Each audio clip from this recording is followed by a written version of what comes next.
ever feel like you're the only one who cares about getting the work done? Like you have to chase your team down or write word for word what they should be doing when they should be doing it. You end up being frustrated and overwhelmed because you feel like you should just be doing the job yourself. You think, why are they on my team if they can't do the work? You micromanage, and the more you micromanage, the less you see get done. I've been there. I have been the kind of leader who has micromanaged to the nth degree. And I have been micromanaged to the nth degree. It's not useful, it's not productive, and it's causing you more stress. If you have ever been in a situation where your team is not pulling their weight, or you felt like you yourself haven't properly pulled your weight in other situations, then this video is for you. I'm going to share with you some tips that you need to know as a leader so you can stop micromanaging and so your team can start taking accountability, so they can start taking ownership over what belongs to them. See, when I started on my leadership journey, I did not know that I, as the leader, set the tone for what would come from my team. I thought, okay, we are all individuals and we're all going to get a result. But what I've discovered along my leadership journey is that each person on my team required something unique from me, and I had to see it, I had to say it, and I had to cultivate it in order for the outcome I was desiring to be seen. Now, that outcome, which I didn't know in the beginning, the outcome that I desired should have always been ownership. It should have always been a personal accountability from my team. As a leader, you are responsible for making the right kind of deposits in order to get the proper outputs, because you're responsible for outcomes. You are responsible for the results, right? You're responsible for aiming to hit a particular result. But if you don't make the right deposit, you will never get an outcome that you are desiring. They have that phrase, garbage in, garbage out. I want to take you through a simple tweak that you can make in order to have your team begin to take ownership and to relieve some stress from you. Because micromanaging is a full-time job, right? You're micromanaging on top of the work that you already have to do. And let's face it, micromanaging is not fun. It's not fun for the person being micromanaged, and it's not fun for you as the micromanager. And sometimes when we are in leadership positions, we think we have to put on the micromanager hat because it has to be done this particular way. And if it's not done this particular way, then it won't work. Listen, take off the micromanager hat and put on the ownership hat. Then I also want you to pass out some ownership hats, right? Because you're an owner, you're taking ownership for what you're responsible for, but you are also creating a space for your team members to take ownership of what is theirs. When you do this, you're going to feel such a great weight lifted off of you. There was a point in time in my career where I was overworking myself excessively. And I would overwork myself excessively because of the pressure I felt from my boss. And when I discovered that no matter what, he was not going to be satisfied with the result I produced, I took off my micromanaging hat and I put on an ownership hat. I said, listen, I am going to own this thing. I'm going to own how I lead and how I show up, regardless of what he says or thinks. And so I was determined to show up differently.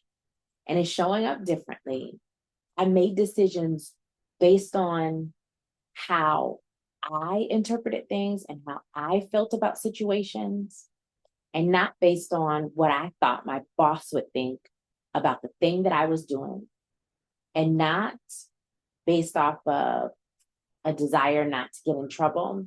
But I began to make decisions based on the ownership that I felt in connection to what it is that I was doing. And when I began to feel a release of pressure from feeling like I had to lead based on his standards, I began to release the reins from my people. I said, listen, this is your area of responsibility. And since it's your area of responsibility, you tell me, I don't tell you. You tell me what you think. You tell me what you need. You tell me how you're going to accomplish this. I'm not going to come into your domain and tell you what to do, because I don't want my boss coming into my domain telling me what to do. Now, what I discovered was my people begin to show up for themselves because there was enough space for them to. It was no longer about what I thought or how I would respond or what I would say to them. It was all about what they would say to me, how they would present their case to me. They began to own it. I remember there was this one point in time during the holiday season, and my background is grocery retail. And so Thanksgiving is the biggest food holiday. And I remember a directive coming about a certain amount of having a specific amount of product on hand in the store. And I remember having a meeting with my managers and them telling me, Shiteria, we don't agree with this. We don't have enough space for this, and it's going to cause more work for us. If we have to have 2 pallets of turkeys in our freezers, it's going to prolong the amount of time it takes for us to do this freezer load. It's going to take us more time, and we're already pressed for productivity. So I laid this out to them. I said, you tell me, as long as you tell me what you need, what your parameters need to be in order for you to maintain a good stock level of turkey so that you never run out for this holiday season. You tell me what that is. You're responsible for making sure you never run out, and I won't tell you how to ensure that you don't run out. That was our deal. I wouldn't tell them what they needed to carry in their store, but they would show me what they could do. So we leave the meeting. I'm happy about it because I will not micromanage you anymore. I had done it for too long. I have frustrated myself for too long. I'm over it. They're happy because I won't be micromanaging them. They can own their space. They can show me what they are made of. I remember going into one of the stores, and I believe I was like complimenting the manager on something. And she says, Shiteria, I almost ran out of turkeys. Before you go into the freezer, let me talk to you about this. She said, I caught it on the truck. I spoke to my shift manager about it. I already called the warehouse. We're getting X amount in, and this is not going to happen again. She came to me with what would have been a problem, and she spoke to me about the solution that she had already implemented. She owned that mistake. She owned everything about it because I created this space for ownership. I created this space where I was not the one who was coming in to tell them what they did not do and how they should have done it better.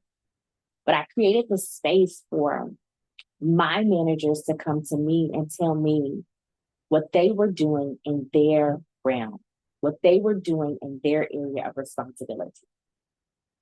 That caused them to take more ownership over the situation.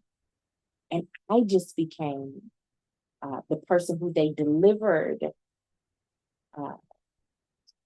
feedback to, or delivered this information to, as opposed to someone who was dictating to them how they should show up. If you are dictating to your team how they need to show up, I challenge you to stop. I did it for years. And the reason I did it for years was because I was leading from a place of fear. I was so afraid of what would happen to me if I did not show up as the person I believed my boss wanted me to be.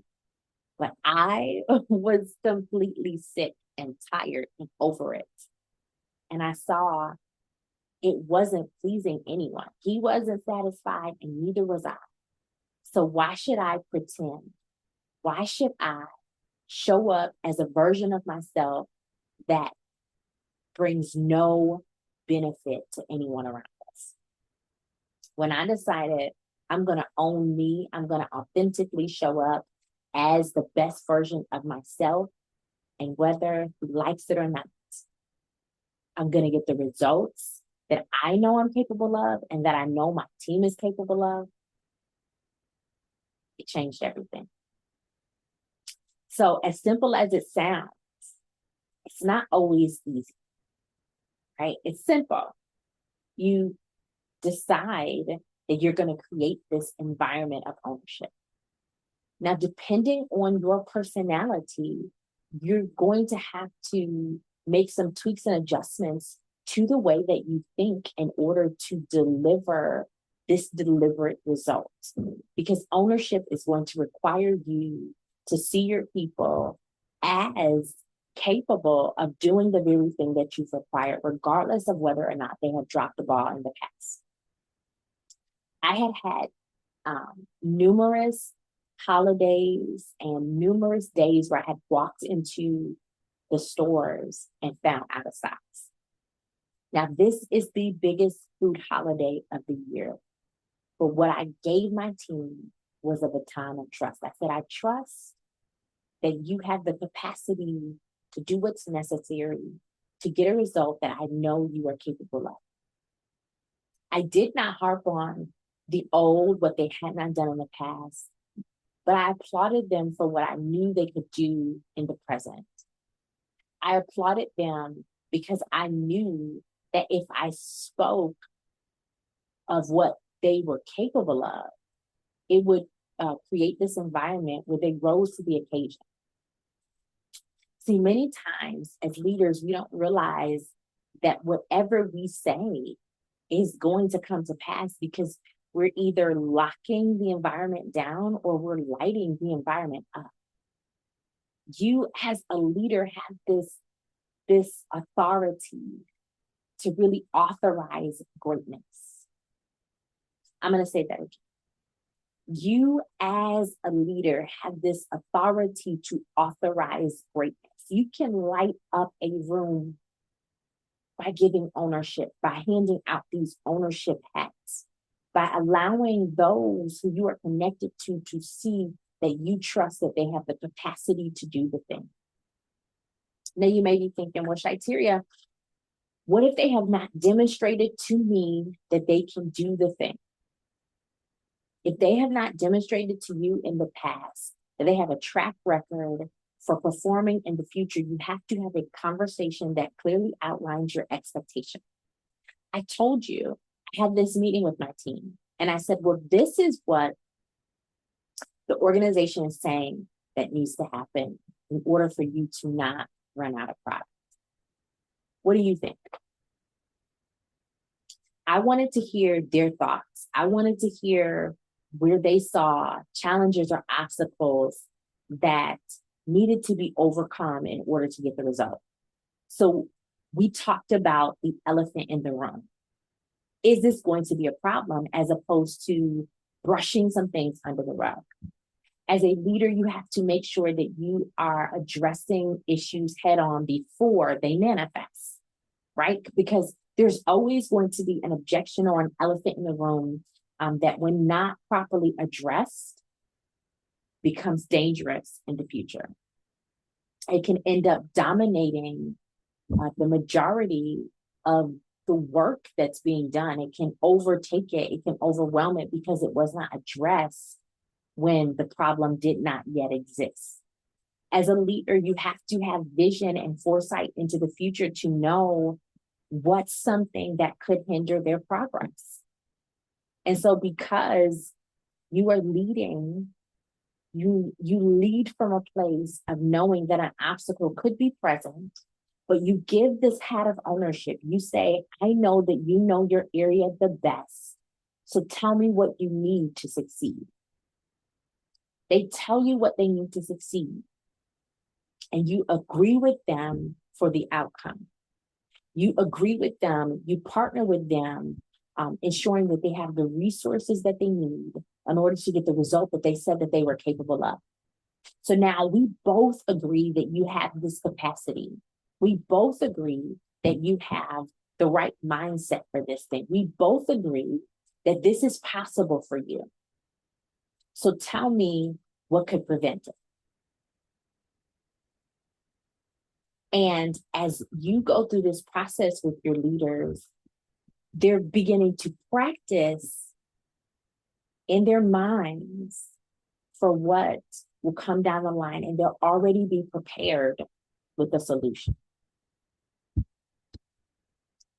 And so when I gave ownership, when I realized that the greatest gift I could give my team was ownership, I began to pass it out freely, because I realized how great I felt owning my own leadership journey.